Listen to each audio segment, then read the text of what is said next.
তো hello guys, এখন আমি ছাদে এসেছি। আমাদের ছাদটা প্রচুর নোংরা হয়েছে চারিদিকে, এখন সেটাই পরিষ্কার করব।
অবশেষে ছাদটা মোটামুটিভাবে পরিষ্কার করে উঠতে পেরেছি।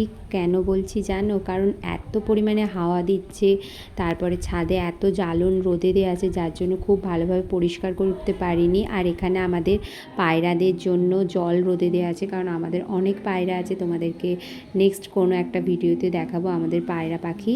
আর এখানে দেখো গাছগুলো কত সুন্দর ধরে গেছে, আমার তো দেখে খুবই ভালো লাগছে। আর অনেক গাছে দেখো কুঁড়িও এসেছে, আমার খুবই ভালো লাগছে। তোমাদের যদি আমার ভিডিও ভালো লেগে থাকে তাহলে অবশ্যই সাবস্ক্রাইব করো। তোমরা সবাই খুব ভালো থেকো, দেখা হবে পরবর্তী ভিডিওতে। আজকের মতো এখানেই, টাটা।